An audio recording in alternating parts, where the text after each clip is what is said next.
हरे कृष्णा मित्रों, आज की कहानी जरूर सुने, मन प्रफुल्लित हो जाएगा। 1 मिनट लगेगा आपकी जिंदगी में बड़ा परिवर्तन ना आए तो कहना। एक व्यक्ति गाड़ी से उतरा और बड़ी तेजी से एयरपोर्ट में घुसा। जहाज उड़ने के लिए तैयार था। उसे किसी कार्यक्रम में पहुंचना था जो खास उसी के लिए आयोजित की जा रही थी।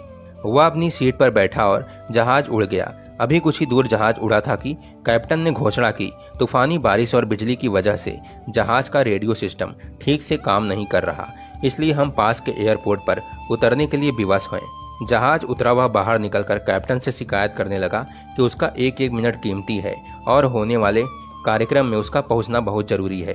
पास खड़े दूसरे यात्री ने उसे पहचान लिया और बोला, डॉक्टर पटनायक, आप जहां पहुंचना चाहते हैं टैक्सी द्वारा यहां से केवल 3 घंटे में पहुंच सकते हैं। उसने धन्यवाद किया और टैक्सी लेकर निकल पड़ा। लेकिन ये क्या, आंधी तूफान बिजली बारिश ने गाड़ी का चलना मुश्किल कर दिया। फिर भी ड्राइवर चलता रहा। अचानक ड्राइवर को आभास हुआ कि वह रास्ता भटक चुका है। ना उम्मीदों के उतार चढ़ाव के बीच उसे एक छोटा सा घर दिखाई दिया।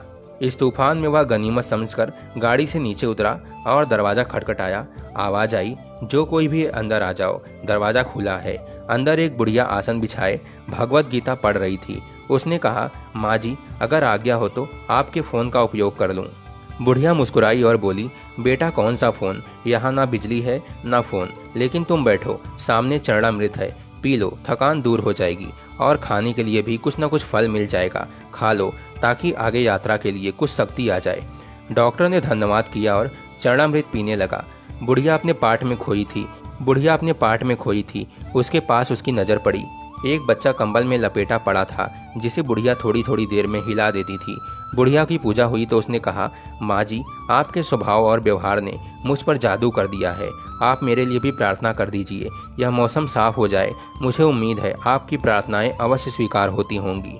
बुढ़िया बोली, नहीं बेटा, ऐसी कोई बात नहीं। तुम मेरे अतिथि हो और अतिथि की सेवा ईश्वर का आदेश है। मैंने तुम्हारे लिए भी प्रार्थना की है। परमात्मा की कृपा है, उसने मेरी हर प्रार्थना सुनी है। बस एक प्रार्थना और मैं उसे मांग रही हूँ, शायद जब वह चाहेगा तो उसे भी स्वीकार कर लेगा। कौन सी प्रार्थना? डॉक्टर बोला। बुढ़िया बोली, ये 2 साल का बच्चा तुम्हारे सामने अधमरा पड़ा है, मेरा पोता है। न इसकी माँ जिंदा है न ही बाप।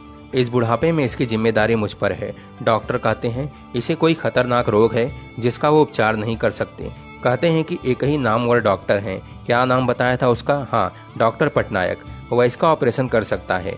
लेकिन मैं, बुढ़िया कहाँ, उस डॉक्टर तक पहुँच सकती हूँ, लेकिन जाऊँ भी तो पता नहीं वह देखने पर राजी भी हो या नहीं। बस अब बंसी वाले से ये मांग रही थी कि अब मेरी मुश्किल आसान कर दे। डॉक्टर की आंखों से आंसुओं की धारा बह रही थी। वह भर्राई हुई आवाज़ में बोला, माई, आपकी प्रार्थना ने हवाई जहाज को नीचे उतार दिया, आसमान पर बिजलियां कौंधवा दी, मुझे रास्ता भुलवा दिया ताकि मैं यहाँ तक खींचा चला आऊँ। हे भगवान, मुझे विश्वास नहीं हो रहा कि एक प्रार्थना स्वीकार करके अपने भक्तों के लिए इस तरह भी सहायता कर सकता है। दोस्तों, वह सर्वशक्तिमान है। परमात्मा के भक्तों, उससे लव लगा कर देखो। जहाँ जाकर प्राणी असहाय हो जाता है, वहाँ से उसकी परम कृपा शुरू होती है। यह आप सभी अधिक लोगों को जरूर भेजें ताकि लाखों लोगों की आंखें खुल सकें। हरे कृष्णा, राधे राधे।